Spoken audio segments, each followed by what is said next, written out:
নমস্কার সবাইকে, কৈলাস স্টাডি সেন্টারের তরফ থেকে। তো আজকের যে বিষয় রয়েছে সেটা রয়েছে সম্পূর্ণ বাংলার উপর, ঠিক আছে। তো আমরা আজকে আলোচনা করব বঙ্গভাষা কবিতাটির মূল পাঠ সহ ও কবি পরিচয় এইসব সম্পর্কে আলোচনা করব। তার সাথে করব যে কবির এই বঙ্গভাষা লেখার উৎস কোথা থেকে পেয়েছিলেন, ঠিক আছে। তো আপনাদেরকে বলে থাকি যে এইটা হচ্ছে ঝাড়খণ্ড জেটেড বাংলা সিলেবাসের সহায়ক আচার্যর যে পরীক্ষা হবে সেখানে এই কবিতাটি বঙ্গভাষা মাইকেল মধুসূদন দত্তর লেখা। এটা হচ্ছে আমার মানে 20তম ভিডিও। এর পূর্বে আরও 19টি ভিডিও আপলোড করা হয়েছে, যেমন এই যে এইগুলো, ঠিক আছে। তো যদি আপনারা এইগুলো না দেখে থাকেন, যেমন এই ভিডিওটাতে বঙ্গভাষার এমসিকিউ টাইপের প্রশ্ন মোটামুটি অনেকগুলো আলোচনা করা হয়েছে, ঠিক আছে। তো আপনারা যদি এই ভিডিওটা না দেখে থাকেন তাহলে দেখে নিবে। আর জেটেড সিলেবাসের উপর যত যে বাকিগুলো রয়েছে সেগুলা এর পূর্বের যে ভিডিও তো সেখানেই আলোচনা করা রয়েছে, যেগুলো আপনারা প্লে লিস্টে পেয়ে যাবেন, ঠিক আছে। তো তার ভিডিও শুরু করার পূর্বে আপনাদের প্রতি একটা রিকোয়েস্ট রইল, যদি আপনারা এখনও পর্যন্ত আমার এই ইউটিউব চ্যানেলকে সাবস্ক্রাইব করে না থাকেন তাহলে ইউটিউব চ্যানেলটাকে সাবস্ক্রাইব করবেন পরবর্তী ভিডিও খুব তাড়াতাড়ি পাওয়ার জন্য।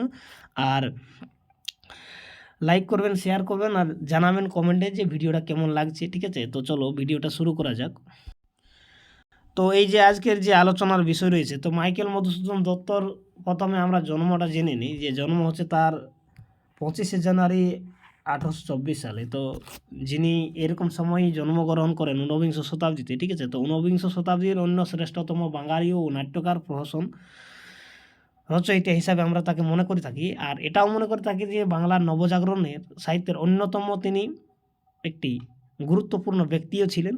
তাছাড়াও তিনি এই পাশ্চাত্য সাহিত্যের প্রভাবে এসে এই যে বাংলা ভাষায় যে আধুনিকতা নিয়ে এসেছিলেন সেটাও তারই দান। এরপরে লাস্টে এইখানেই আর একটা কথা বলি যে তার মৃত্যু হয়েছিল কিন্তু 29শে জুন 1873। তো এই দুটো ডেট মনে রাখবেন। এরপরে কথা আছে যে এই যে মাইকেল মধুসূদন দত্তর যে জীবনী আর বা সাহিত্য বা জীবন সাহিত্য এইসব সম্পর্কে একটু আপনাদেরকে বলে রাখি।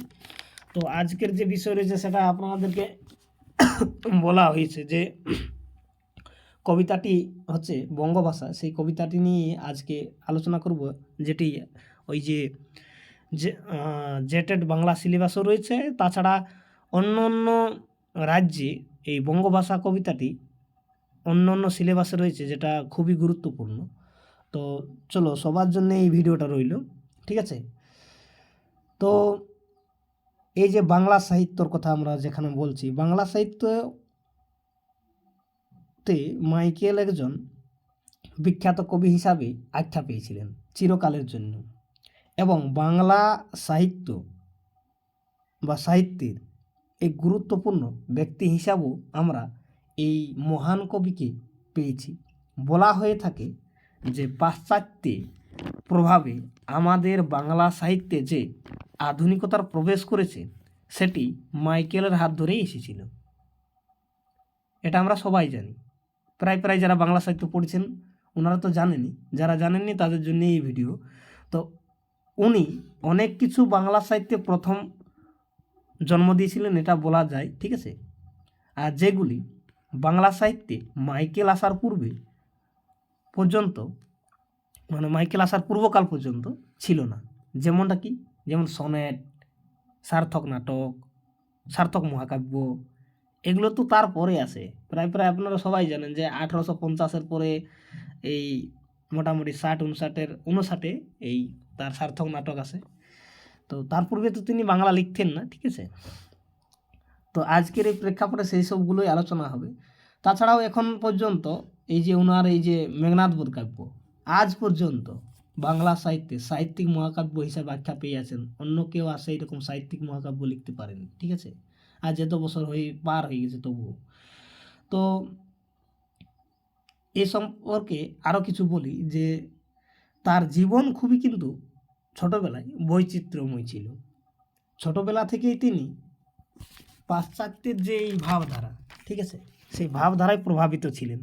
উনি ভাষা, এই যে ইংরেজি ভাষা বা ইংরেজি সাহিত্যর প্রতি তার একটা মানে বিশেষ টান ছিল মাইকেলের। অন্যদিকে আর একটা কথা বলি যে তিনি অনেক ভাষা জানতেন, ঠিক আছে, বাংলা ইংরেজি জানতেন। এছাড়াও ফরাসি, হিব্রি এগুলোও জানতেন। এ তার মানে এইসব জানার কি কারণ, এটা ছিল তার মোহ একটা, ঠিক আছে। সেই মোহের একটা যে মানে প্রতি যে আলাদা টান ছিল, উনি আসলে 19 বছর বয়সে এই মোহের জন্যে, নিজের মনের ওই ইয়ের জন্যে তিনি হিন্দু ধর্ম ছেড়ে খ্রিস্টান ধর্ম গ্রহণ করেছিলেন। তারপর এই যে তার এই নাম দেখছেন মধুসূদন, তো এর পূর্বে খ্রিস্টান ধর্ম নেয়ার পূর্বে তার নাম ছিল মধুসূদন দত্ত, আর খ্রিস্টান ধর্ম নেয়ার পরে নামটি হয় মাইকেল মধুসূদন দত্ত। তো এখানে এটা যোগ হয়েছিল, ঠিক আছে। তারপর এই সব ঘটনা হওয়ার পরে, সেই ঘটনার সময়টা কখন, 19বিংশ শতাব্দীতে তার পিতা, ঠিক আছে, রাজনারায়ণ দত্ত, তিনি তাকে তেজ্যপুত্র করেন এইরকম ছেলের মানে ব্যবহার দেখে বা কীর্তি দেখে। ফলে কি হয়, তারপর তিনি ওই বিদেশে চলে যান, লন্ডনে, ওই ইংরেজি সাহিত্যর টানে, যে আমি ইংরেজি কবি হব, ইংরেজি ভাষাতে সাহিত্য রচনা করব, বা করেওছিলেন। ওনার মনে হয় যে উনি মনে করতেন এটা, যে বাংলা ভাষা একটি খুব তুচ্ছ বা নিম্ন মনের ভাষা, যার কোনো মান সম্মান নেই, মান এর অনেক কম। ইংরেজিকে তিনি অনেক ধনী ভাষা মনে করতেন, ঠিক আছে।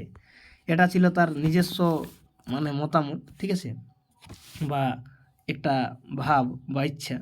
এবং এটা মনে করতেন যে ইংরেজিতে তিনি সাহিত্য রচনা করে নিজের ভাষাটি বিকাশ করতে পারবে, মানে নিজের যে আত্মিক বিকাশ বা সেগুলো তার মনে যে ছিল, সেটা সে সাহিত্যে প্রকাশ করতে পারবে। কিন্তু হয়েছিল ঠিক তার উল্টা। ইংরেজিতে মানে ইংরেজি ভাষাতে তিনি সব কিছু ঠিকঠাক মতো তার যেটা মানে রচনা করার উদ্দেশ্য ছিল সেটা তিনি করতে পারেননি। আর যেটুকু পেরেছিলেন সেটুকু হচ্ছে যে দুটা কাব্য রচনা করেছিলেন, তার মধ্যে একটি হচ্ছে দ্য ক্যাপিটেবিলিটি, ঠিক আছে, আরেকটা রয়েছিল। তো এইভাবে তিনি ইংরেজি ভাষাতে তিনি অনেক দিন সাহিত্য চর্চা করেছিলেন। করে তারপর তিনি অনুধাবন করলেন, মানে বুঝতে পারলেন যে মাতৃভাষা যে কোনো কবির জন্যই বা সাহিত্যিকের জন্যই যতটা অনায়াসে, যতটা সহজ সরল, তাছাড়া নিজের মনের ভাব কবি যে মাতৃভাষায় প্রকাশ করতে পারে, সেটি কখনো পরভাষাতে মানে অন্য কারো ভাষাতে পারে না। এই জিনিসটি এতদিন পর মাইকেল অনুভব করেন, এবং শেষমেশ তিনি কী করেন, বাংলা ভাষাতেই ফিরে এলেন। আর এই বাংলা ভাষা সাহিত্যেই যখন মাইকেল ফিরে এলেন, তখন আমরা পাচ্ছি এই আধুনিকতার সূচনা, যেটা আমি পূর্বেই বললাম। সাথে সাথে বাংলা সাহিত্যের অনেক সমৃদ্ধও পেল এর আসার কারণে, ঠিক আছে। এখন আমরা যে কবিতাটি আলোচনা করব সেটি হলো বঙ্গভাষা কবিতা, আর যার রচনা করেছেন এই মাইকেল মধুসূদন দত্ত। তো চলো কবিতাটির মূল কবিতায় যাওয়া যাক। তো এই হচ্ছে এর মূল কবিতা, ঠিক আছে। দেখতেই পাচ্ছেন যে এখানে বঙ্গভাষা কবিতাটির লাইনগুলো তুলে ধরা হয়েছে। তো এটা হচ্ছে তার প্রথম মানে সার্থক সনেট কবিতা, ঠিক আছে। তো এর সনেটের অনেক রকম ব্যাপার থাকে। তো প্রথমে আমরা এর মূল কবিতাটা সম্পর্কে আলোচনা করব, তারপরে আসবো সেই কথাগুলোতে। তো এই কবিতাটি মোটামুটি দুটি ভাগে ভাগ করা রয়েছে, ঠিক আছে। সনেট ওরকমই হয় যে প্রথম 8 লাইন, ঠিক আছে, এই যে মানে 8 লাইনের কথা বলা হচ্ছে, ঠিক আছে। এই 8 লাইনে কে বলা হয় অষ্টক, যেগুলোর মধ্যে আপনারা একটা রুল দেখতে পাবেন। সেই রুলগুলো হচ্ছে কেমন, যেমন এখানে যদি বলি ক এই লাইনটা, তাহলে এটা হয়েছে খ, এরপরেরটা হয়েছে আবার ক, ঠিক আছে, এরপরেরটা হয়েছে আবার খ। এই যে মিলগুলো দেখুন। এরপরে কিন্তু উল্টা হয়েছে, এই ক খ ক খ 4 লাইন হয়ে গেল। পরের 4 লাইন যেটা রয়েছে সেটা হচ্ছে খ ক, তারপরে খ আবার, তারপরে এটা যে আরেকটা রয়েছে সেটা হচ্ছে ক। তো এইখানে যে মানে যে লাইনটা শেষ হচ্ছে, এখানে কয়ে শেষ হচ্ছে আবার। তো এটা হচ্ছে অষ্টক। এরপরে যেটা রয়েছে নিচের যে 6 লাইনটা, সেটা হচ্ছে ষষ্ঠক, যেটাকে আমরা এখান থেকে বলছি, ঠিক আছে। এই যে এই পার্টটা, এটা হচ্ছে কবিতা ষষ্ঠক। এখানে একটা অন্য রুল ফলো হয়েছে, সেটা হচ্ছে যে এখানে দেখতেই পাচ্ছেন যে এখানে গ, তারপরে হয়েছে অন্য হয়েছে জন্য এটা ঘ, ঠিক আছে। এটা যারা মোটামুটি সনেট সম্পর্কে জানেন না, তাদের জন্য একটু বুঝতে অসুবিধা হবে, যে বলছেন এটা কি বলছেন ক খ গ ঘ এরকম, ঠিক আছে। এরপরটা হয়েছে ঘ হয়েছে, তারপরটা ঘুরে আবার গ হয়েছে, লাস্টের দুটোতে রয়েছে ইয় আর ইয়। তো এরকম টাইপ এটা লেখা হয়েছে। এরপরে এই কবিতাটির যে প্রথমে যে অষ্টকটা রয়েছে আমরা সেটা সম্পর্কে আলোচনা করব প্রথম 8 লাইনটাতে। তো এইখানে সনেট সম্পর্কে একটু বলি, যে সনেট মানে হচ্ছে মনময় বলা হয়ে থাকে, বা মনের এই যে মনময় মানে কি, যে মনময় কবিতা বলা হয়ে থাকে। তো মনময় মানে কি, এখানে মানে নিজের ভাবটা প্রকাশ করতে চায়, মানে মোটামুটি অর্থে যদি বলা হয় তাহলে বললে বুঝতে পারবেন হয়তো, বা বোঝা যাবে যে নিজের চেতনা মধ্যে যেটি বোঝাপড়া হয়ে থাকে ঠিক ধরনের, সেটাকে যদি সেই ব্যাপারটাকে কবি এই কবিতার মধ্যে তুলে ধরতে পারে, সেই তখনই তাকে ওই মনময় বলা হয়ে থাকে। আর সনেট সবসময় 14 লাইনের হয়ে থাকে, ঠিক আছে। তো এখানে অষ্টকে যে কি থাকে সেটা সম্পর্কে বলি একটু। তো অষ্টকে রয়েছে এখানে ভাবের যে পরাবর্তন, বা অর্থাৎ যে ভাবটি, সেই ভাবটি যে কোনো হতে পারে, মানে যে ভাবটির কথা বলছি এই অষ্টকের মধ্যে তার দুঃখ কোথাও রতে পারে, আবার আনন্দের কথাও রতে পারে, আরও অন্য কিছুও রতে পারে। তো সেই ভাবটি প্রস্তাব এই অষ্টকের মধ্যে করে থাকে, মানে কবিতাটি যে মূল উদ্দেশ্যটা, তার যে ভাব কি বলতে চাইছে সেটা অষ্টকের মধ্যে পাবেন। আর এই পরেরটাতে রয়েছে যে তার যে এই যে মানে যেটা উত্তরটা বা ফলাফলটা কি আসছে এই ষষ্ঠকের মধ্যে রয়েছে। চলো এখানে দেখা যাক কি বলতে চেয়েছে আর কোন ভাবের কথা বলা হচ্ছে এখানে। তো এই যে 8 লাইন রয়েছে, প্রথমে বলছে হে বঙ্গ ভাণ্ডারে তব বিবিধ রতন। তো যে সময় 19বিংশ শতাব্দীতে কবি এই কবিতাটি লিখছেন তখন বঙ্গ শব্দের অর্থ আমরা মনে করিয়ে থাকি যে হই বাংলাদেশ পুরা, যেটা অখণ্ড বাংলা বলা হয়ে থাকে, যেটা এখনকার 2023-এ হচ্ছে আপনার বাংলাদেশ, পশ্চিমবাংলা, আসাম, বিহার আর উড়িষ্যা, এই পুরাটা মিলে। এবারে আপনারা এটাও জানেন যে বিহার থেকে ঝাড়খণ্ড অলগ হয়েছে, আর উড়িষ্যা থেকে ছত্তিশগড় অলগ হয়েছে, ঠিক আছে। আর বাংলাদেশ থেকে পশ্চিমবাংলা। তো এতটা ভৌগোলিক এরিয়াকে বঙ্গ বলা হয়েছে সেই সময়, বা বাংলা ভাষাকে বলা হয়েছে। তো এখানে বলছে যে হে বঙ্গ ভাণ্ডারে তব বিবিধ রতন, আর তা সবে আমি আমি অবহেলা করেছি। আর কি করেছে না, পরধন লোভে মত্ত করিনু ভ্রমণ পরদেশে, আর ভিক্ষাবৃত্তি কুক্ষণে আচরি কাটায়নু বহুদিন সুখ পরিহার, আর অনিদ্রা অনাহারে সপিকায় মন, আর মজিনু বিফল তপে অরণ্যের বরি, আর কৈলিনু শৈবাল ভূমি না ভুলি কমল কালনে। তো সরি, এখানে কৈলিন নয়, কেলিনু শৈবালে ভুলি কমল কানন স্বপ্নে তব। এই যে এইখান পর্যন্তই অষ্টকের লাইন, ঠিক আছে। তো এইখানে কি বলতে চেয়েছে সেটা আগে আমরা বুঝিনি।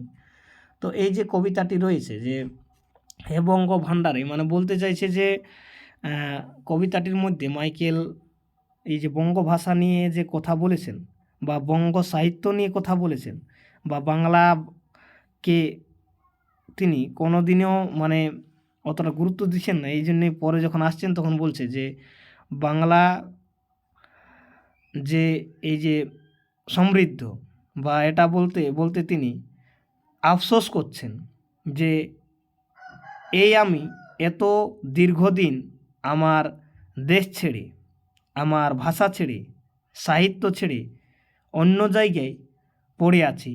আমি অন্য মানুষদের যাদেরকে আমি বরেণ্য করে নিতে পেরেছি তাদেরকে বরেণ্য করতে পারিনি, মানে তাদের সাথে মেলামেশা অতটা ঠিকভাবে হয়নি, অন্য ভাষার সাথে মানে আত্মিক রূপে হয়নি। তো তাদেরকে যে এই যে বরণ করে নিচ্ছি এটাই তার আফসোস। আর এত সুন্দর ভাষা ছেড়ে তিনি যে চেয়েছিল এমন একটি ভাষা, যে ভাষা মানে এই যে তার নিজের নয়, ঠিক আছে, আর অন্যদের ভাষা কে ছেড়ে তিনি এই যে পরিহার করেছিলেন, তার ফলে যে তার এই কি হয়েছে, এই যে অন্য ভাষা গ্রহণ করার ফলে কি হয়েছে, এখানে এইখানে দেখছেন যে অনিদ্রায় নিরাহারে, ঠিক আছে, ভোকে তিনি কি করেছিলেন না ভিক্ষাবৃত্তির কথাও এখানে বলা হয়েছে। তো এইসব অবস্থায় তিনি কাটিয়েছিলেন।